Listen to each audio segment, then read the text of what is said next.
Welcome to the planning session for episode 14 on Felix Felicis. Jess and I are so excited to let you behind the scenes on a planning session.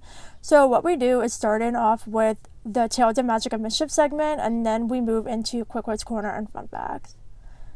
Okay, so Jess, for the discussion, it is in 10 sections. So first I'll just say like what they are, and then we can talk about who's doing what like usual. So the first one is at the end of Slughorn's class, like the very end, when Harry is awarded the Felix Felicis, because in the potions episode we mention he wins it, but we don't really get into like the other students' reactions or anything, so I think it's important to talk about that to set it up. So that's the first one. And then the second one is split in half. So these are the next two sections, which is the whole thing with the Quidditch match. So the first section is at breakfast when Harry pretends to put it in Ron's, I think pumpkin juice. I think it's pumpkin juice. You have to double check that. But in his drink, whatever he's drinking, he puts it in. And then the third section, which is the second half of this one, is when they're in the changing room when Hermione comes in and accuses Harry of putting it in when he actually didn't. So those are the first three. And then the next four are split across the time when Harry actually takes it. But this is going to be in two pairs. So the first pairing is the first two of these four, which are, the first one is when the trio get the note from Hagrid saying that Aragog's dead, and then they talk about how Harry should try to get Slughorn to give him the memory because most of the students are going to be in Hogsmeade for their apparition test, so there's not going to be many people in potions class. So that's when Ron suggests that, or Hermione said something like getting lucky, or Harry says something about getting lucky, and then Ron says, "Oh, lucky," and then he thinks of Felix Felicis. So that's that one, which is kind of dense because like it's only a couple pages. All of these are like really short. But this one they talk about the plan that if Harry doesn't get Slughorn to tell him, then they are going to, or Harry's going to use it. But then there's also some interior monologue of Harry thinking about the potion and what he was saving it for. So that's all in that section. And then the one that goes with this is just when Harry takes it. So the scene when they're in the dormitory and Harry takes it. So that's grouped together. And then the next two sections that are going together is the first one is when Harry's going down to Hagrid's. So this is the interesting part where we see the potion in action. Like, for example, when he leaves through the portrait hole, he bumps into Ginny, but he's under the invisibility cloak. So this is a catalyst for Ginny and Dean's fight because she... Oh, I love this part. This is one of my favorite parts. So that's that part. And then also going down, we see that the corridors are empty and he's able to get out of the castle because the door's unlocked. And then we see the whole funny scene with Slughorn and the vegetable patch where Harry convinces him to go to Hagrid's. So that's that part. And then the other part for this that's paired with it is when Harry actually gets Slughorn to give him the memory. So just like recap, like one person's going to do the first two when Ron suggests Felix Felicis and Harry actually takes it, and the other person's going to do the journey down and when Harry actually gets Slughorn to give him the memory. So that's that. And then the next section is one I just kind of thought of. Like when I actually searched Felix Felicis, it didn't come up because it wasn't mentioned, but this is the part after Ron was in the hospital wing from getting poisoned with the mead. When they're leaving the hospital wing, the trio is talking and we see additional aftermath of the potion because Lavender is pissed off at Ron because when Harry came down wearing the invisibility cloak, it looked like Ron and Hermione were in the dormitory together. So Lavender is like really pissed off. And then this is where we also learn that Ginny and Dean fought because of the whole thing at the portrait hole.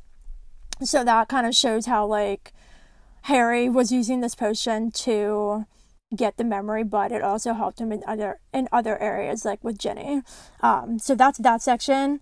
And then that's kind of interesting if you think about it, because it's like he was lucky in doing so, but you know, other people are unlucky. Like Dean doesn't get his girlfriend, like they break up, and then Lavender, you know, Lavender is angry. So it's kind of interesting. There's like a paradox there. Yeah, it's interesting that like everything literally works in favor for the person who took the potion, and like it can like have negative effects for other characters, which is like really interesting. So that's that part where we see that. Then the second to last section is right after this. Harry, we know, is obsessed with Draco and the whole room of requirement thing. So he's thinking of using Felix Felicis to get in there, but Hermione points out that's a waste to not do that. And then Ron asks, like, well, why can't we make more? And Harry looks in advanced potion making and sees that it's way too complicated. It takes 6 months and it's like really complex, so that's like out of the question. So that's a small scene. And then the last one is at the end. I thought they'd mention Felix Felicis after Dumbledore died, but they don't. But we have the part where Harry gives Ron and Hermione the Felix Felicis before he goes off with Dumbledore to the cave. So that's the part in the actual book, but paired with this, whoever would have this section would also talk about after the battle how those who took the Felix Felicis didn't get hurt in a serious way or killed. So that shows like the Felix Felicis being used for that greater good in the situation. So that's the 10. So out of these, like, there's only 2 that I'm definitely claiming. The one is the beginning, just to start it, talking about Harry getting it in the class. That's the one. And then the other one is I want to talk about the part in the changing room when Hermione flips out on Harry giving it to Ron when he actually didn't. So those are the only 2 that I definitely want to do. So the other 8 are up for grab. I'm assuming you probably want to do the breakfast one there, so that's like split. Yeah, that would make sense. Okay, so you can do that one. And then for the part where they go down, or when Harry actually takes it, do you want to do the beginning when he takes it, or the part where he goes and the thing with Ginny happens and he gets the memory? I want to do the part where he gets the memory. Okay, so you want the part where he's leaving, he bumps into Ginny, and he sees Slughorn and then gets a memory. So the second half? Yeah. Okay. All right, so then I'll do the part where Harry actually, the first 2 where they get the note from Hagrid and all that stuff, where he initially decides to do it and then when he actually takes it. So we'll do that. And then, so then there's 3 left. You'd have 2 of them. I'd have 1 because I have the beginning one. So do you want to talk about the part where okay, so those 2, since you have those 2, okay, I'm trying to think. Okay, so right now it's kind of ish alternating. I have the beginning one, then you have breakfast, then I have the small one in the changing room, then I have the 2, then you have the 2. So yeah, it's fine. So do you want to do the part where they're talking after Ron's in the hospital wing about the after effects of it? Do you want to talk about them looking in the book to make the potion and they can't? Or do you want to talk about the ending part? I definitely want to talk about the ending part. Okay. Because I think it's fascinating how getting lucky also means staying safe. Right. You know, It's like they were in a battle. I mean, a lot of things you can't control. I thought in the wizarding world, like, fate was a thing and, like, luck couldn't tamper with it. But I guess Felix Felicis can tamper with anything to make you lucky. Right. Which is kind of interesting. Okay, so you can do the last one. So I'm trying to think, it might make sense because the part where Harry goes down and gets the memory, that's a bigger part. So if you do the part right after that, then it's going to be a lot, like a lot of years back to back. So since do you want me to do the part when they're talking about the after effects and you do the part with the book, or the other way around? I mean, either way, like, you're going to be doubled up, so. Well, I think we need to split it enough where, like, you're talking in between, because we like to alternate when we do these. Okay. So I guess it would make sense that you do the after effects. Okay. So question with this, like, does this give us enough, like, because I know we don't want one person talking about all the dense stuff and another person talking about all of the superfluous stuff. Okay. So do you think we both have dense enough parts? Oh, yeah. Okay, so I was just going to say, so page-wise, like in iBooks pages, their average is like 5. So that's like 2 pages in the actual book for the majority of them. So they're all like the beginning is 1 page when Harry gets the thing, and then the end part where they give them the socks and stuff, or not, the Felix places it actually in Harry's socks and he gives it to Ron and Hermione. That's where it's at. So that's at the end, the part you're talking about, and that's like 2 pages. So those 2 are kind of equal, and then the part where the breakfast thing happens, and then in the changing room, those are both 5.5. So those are right down the middle. And they're both like important in the fact that like we don't know. Like what's interesting about the breakfast thing is like we can anticipate what Harry's doing is putting it in, but we as a reader don't know if he actually did or didn't. So that holds interest, and then learning that he didn't in the changing room holds interest. So like those are equal. And then the part where we're splitting when Harry actually takes it, obviously the memory part where he actually gets it is the most important part of this entire thing that you have, which is more pages, but that's fine because the part where Harry decides to take it, there's a lot of like internal thoughts going on about how he was saving it for Ginny, and how he's under this pressure, like if I can't get Slughorn to tell me, I have to use some. And then when he's taking it, it's that first effect of taking it. So that has enough to like equal out the whole memory part and like him going down. So that's fine. And then you have the part at the end that's significant. And then I have the aftermath part that's significant. And then the part with the book is interesting because you see them like wanting to make more. And we can also talk about too, like, it says it takes 6 months, but once they find out about like the Horcruxes and stuff, like why didn't they? Oh, they wouldn't have had 6 months. But I'm just thinking like it takes a long period of time, but like why didn't Dumbledore and the people in the Order and stuff be making this in case something bad would happen? So we can talk about that in that section. So I think they're all pretty that's balanced. interesting. That's interesting. I didn't think about that. Yeah. Okay, I just want to make sure we're balanced because sometimes when we've done episodes, we've accidentally given one person too much dense stuff and the other person's like, hey, where's my part? So yeah, no, I definitely think it's fine. And then do you think this episode will be like, you know, because we always record for an hour and a half. Like, how do you think we'll be splitting this? Because this is 10 sections, and we're gonna like. So, do you think the wrap up will be 5? Like, how long do you think the intro will be, and then the wrap up? So like, intro 10 as always with the quote and fun facts.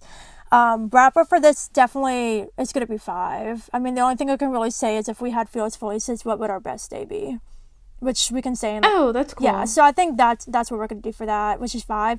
Honestly, I think this is gonna be a lot like Fidelia's Charm. Like, you know how Fidelia's Charm was like, that one had 17 sections, but they were such small scenes, kind of like how this one is, that it's like we'll set the timer for obviously the part with Harry and that whole part when he takes it's gonna be the biggest part, but we'll like kind of pace ourselves like by this point these sections need to be done. Because they're all kind of like mini, and like when we did Fidelia's Charm, we were like really good with like doing that. And like a lot of these, like I said, like most of them are like 2 pages, so it's gonna be like a minute or 2 of summary, maybe talking about it. So I don't really see the sections themselves. A lot of them going over like 5-6 minutes, so I think we'll be fine. Yeah, and for those of you who are listening to our YouTube video who don't know, we time our episodes to be an hour and a half of recording time. So the introduction and Quick Quotes Corner and fun facts all together is usually 10 minutes. And then the wrap up, depending on how much we want to talk about, is either 5 or 10 minutes. And so an hour and a half recording time also means a 5-minute buffer. So for this Tales of Magic and Mischief segment, we're probably gonna have 70 minutes.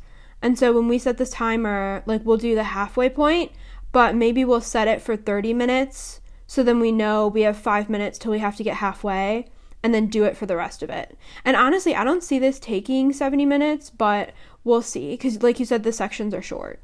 Yeah, they're really short. So I feel like this is going to be like, you know how Felicis was, where we literally said, like, this is what we learned about, like, you know, it was like, this is what we learned about the charm. Let's talk about it. So I feel like in this one, it's going to be like, and when Harry takes it, I'm like, this is what we learn about what it's like to take Felix Felicis. Let's talk about it. So I think it's going to be very, like, because these aren't scenes. Like, the only real scenes are, like, when Harry's going down. Like, that's where you're going to want to get into the detail about, like, he bumped into Ginny. Like, the corridors are empty. The doors unlocked. Like, that's where we want the details. But, like, for the ones where Harry gets it, it's going to be, like, Harry got this Felix Felicis. He knows that people are looking at him all jealous.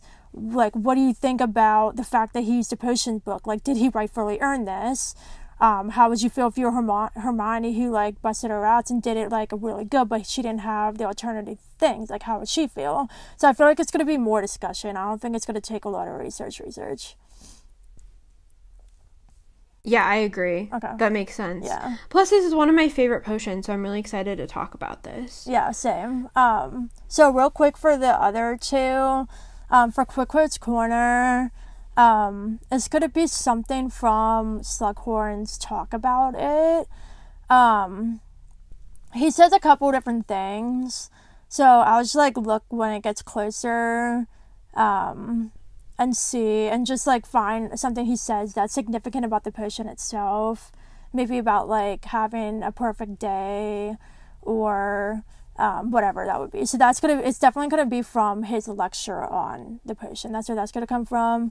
And then the fun facts is going to be a lot of... Oh, I think what you should do for the quote is, like, he talks about what the potion looks like, which might be kind of cool for the quote, because then you could talk about, you know, it's a golden potion, you know, you have your own golden day, but there's certain rules that you have to abide by, like, you can't use this in sports and things like that. That might be a cool quote. Yeah, but that'd be a lot of overlap with fun facts, don't you think? Because that's all I'm really going to be having to say in fun facts. Yeah, that's true. I mean, maybe the quote could be where Slughorn talks about how he's only taken it once and, like, what his perfect day was. That might be kind of cool. Yeah, something with the perfect day. Because, like, getting into, like, what it looks like and, like, the repercussions if you take it during like, an organized thing. Like, that's going to be in fun facts. So, yeah, maybe when he takes it. Because there was also a quote where he said it's complicated to make, which we'll be talking about that in the part where Harry's looking at the book. So we won't do it there. So yeah, maybe the part where somebody asked, I think it's Seamus, or somebody asked him if he's ever taken it, and Slughorn said, I think he's taken it twice, and they were 2 extraordinary days. So we can do that. Something like that. Yeah, that might be cool. And I'd imagine for the fun facts, you're just probably going to talk about, you know, what it's made out of, what it looks like, certain things like that. And then if you have room, my suggestion would be to kind of say, you know, people are very superstitious with things, and maybe you could say some, like, if you find another thing online, you Google, magical artifacts that promote luck. Like, if there was something else, like, in another series, that might be kind of neat. Or if there's an article by J.K. Rowling where she talks about it, that might be real interesting. Yeah, that's a good idea. Or maybe there's a thing from, like, the movies. Like, sometimes they have behind the scenes. Maybe there's a thing from the movies where, like, it talks about what they used to make it look yellow, or, like, how they drank it. Yeah. Oh, that's a good point, like, that too. might be kind of interesting. Yeah. That would be really cool. Yeah, I can always look up, like, luck in general and, like, beliefs surrounding luck. Or something like that. And even, like, things maybe, like, in the Muggle world, like, lucky things, like, things that symbolize luck, and then get into the potion or something. Yeah, because I'm sure it's not going to take you too long to talk about the potion itself. No. And, like, what I really like about fun facts is we always find something different that, like, surrounds it. Yeah. So for the Christmas episode, instead of talking about, like, this is what Christmas looks like at Hogwarts, because that was part of the discussion, we actually talked about, like, British Christmases, because, you know, a lot of people are not from England, and so they don't know what half of the stuff they talked about meant, which was actually really fun to research. So I think this will be fun. I also like how it comes out, like, right before St. Patrick's Day, like we were talking about. So hopefully we'll get some really good plays, and this is a really fun potion. So I think it'll gauge interest. Yeah. All right, well, that's a wrap. I'm really excited for this one. So I'll put this all Yeah, in the me doc. too. I already have everything listed, so I'll put our names by it, and then I'll put the starting and stopping quotes too. Okay, awesome. Sounds good. Hey, well, thank you guys for listening to our planning session. We hope you enjoyed it. Bye! Bye.